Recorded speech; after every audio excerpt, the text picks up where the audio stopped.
Well, welcome back everybody. This morning when I shot the video on putting on the foam, sewing it on, trimming it, getting rid of the foam salvage as tight as you can.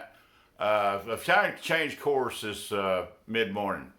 Instead of going and laying out the rest of all these seats, because I am running out of real estate in here quick, I'm going to go ahead and sew up the solo covers, move them to another room. That way it frees up some tables in here. You know, I'm working in about a 15 by 18, and it's a large trim shop, but it has just, overwhelming the amount of projects I've got, and I've got the tables on behind me filled up.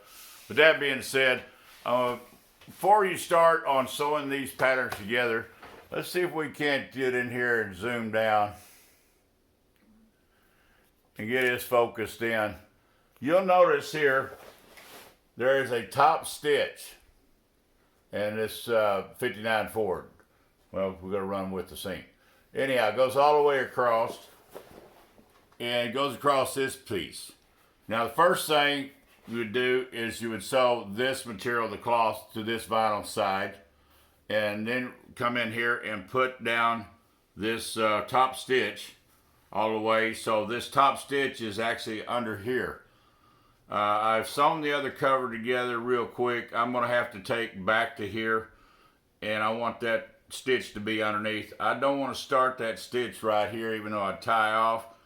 In case of that thread ever breaks, it will start raveling right there, and we don't want that.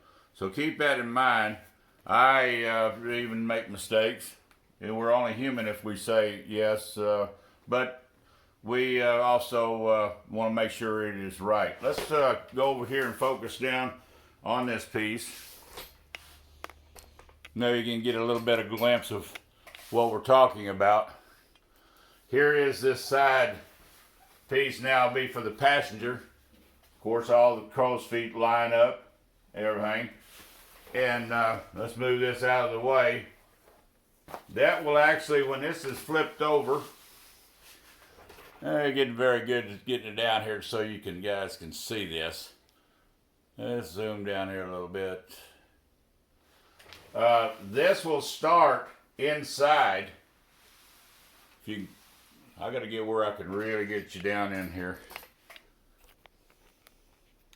This will start inside, and I will go here because we have set a 1/2 inch seam allowances, and I will sew right down on the outside of where this foam is sewn to it, and that will, when it's folded over, that will leave it a nice flat seam like this right here. Here's one that's sewn together.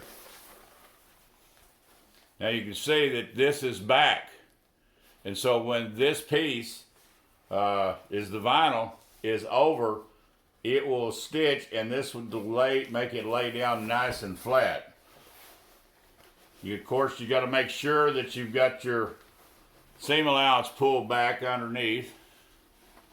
It's a little hard to do with one hand here and look at the camera. But here, it'll be nice and flat when you put that top stitch on here, pulling it down to the other existing material, in this case is cloth. So here's where I run into it just a while ago.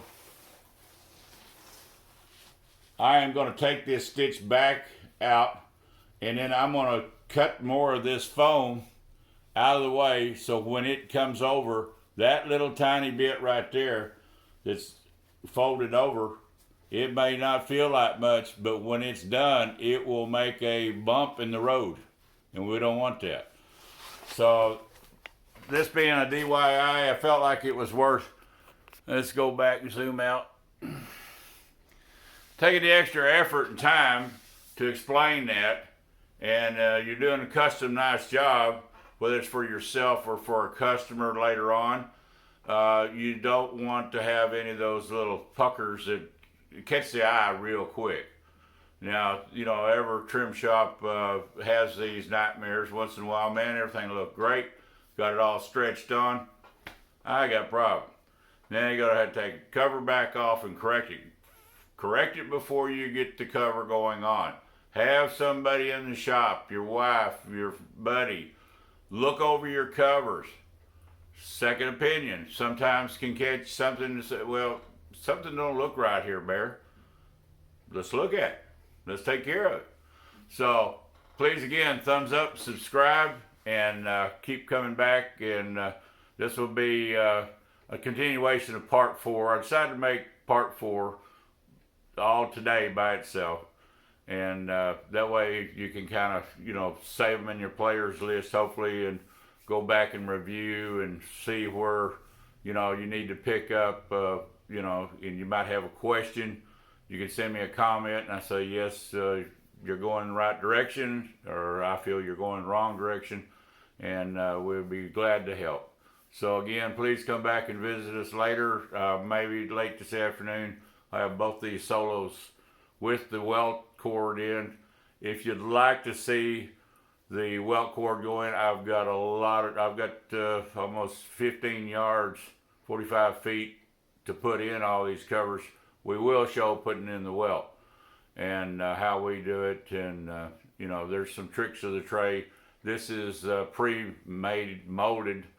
A lot of times we sew up our own welt cord, but the gentleman was kind enough to get the silver already pre-molded, and it'll look sharp. But it is a vinyl type one piece, and it does have the notches, so it'll go around the corners real well. If not, we would have to end up notching everywhere we come to a radius, any kind of radius, and so everything lays flat. And cut plenty of crow's feet in those, so when it comes together, it doesn't affect the outcome. Again, share, please. Come back and visit, and God bless.